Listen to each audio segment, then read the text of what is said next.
Hey, assalamu alaikum everyone. Welcome back to the BONK update today. And BONK is making a reversal. Very, very nice to see that you have some nice good momentum picking up for BONK at the moment.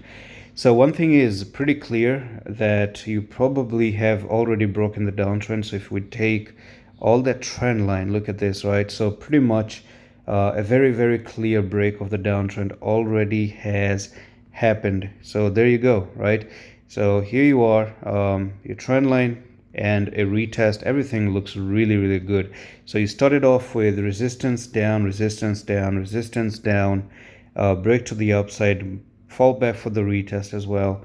And here you are, okay? You went down for the retest, you passed the retest as well, and now you're coming back up again. So if we can expect the obvious move, so the obvious move is that we do see BONK coming all the way back up to the channel itself, and that's going to be 4744 one more time, right? So that's where it makes sense. You come up like this, come down, go up, come down, go up, and then eventually meet this technical target. So this is number one. Now it could still be okay if you ever continue to go down one more time. That will still be okay. I'm still keeping the doors opened up for BONK to come down, but as at least for now, it's really hard to say. And you're making the 4 hour crossover. You're making a bull cross on the 4 hour time frame. You've already broken the downtrend, so why fall down, right? Why fall down?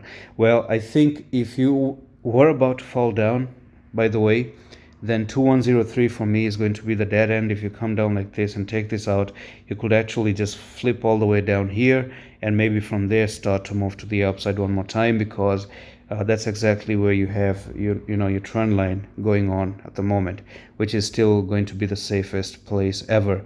Now the second thing is on the Discord here. Speaking of Discord, the private actually closes in the next 3 days, and June has been pretty low. A lot of coins are cheap. The good ones are cheap as well.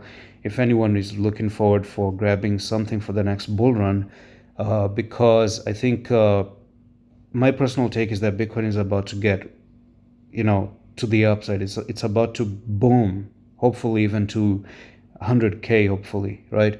So during this time, if anyone is still thinking, oh, which coin should I be getting, maybe when you do get into the private and message me there, I can actually assist you in this one. So June, July, right? These are two things that I want to talk about.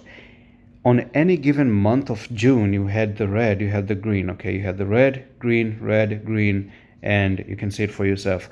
So since 2013, you have always followed the month of July with a green candle after a red one from June. If history repeats again, because now in June you've seen a correction to the downside with Bitcoin, a lot of altcoins have been down. July can actually be good, but then again you have to see that August is not so great, right? September is even worse. So July can be a relief rally, but August and September can actually be a little bit bad. But you never know, right? During bull runs, you can even make 65% and whatnot. So yeah, you cannot say for sure if August is going to be really, really bad. But that's very far away from here. Do make sure you're following the channel to know what's coming up next. And that's all for the video. I'm going to see you in the next one. Office.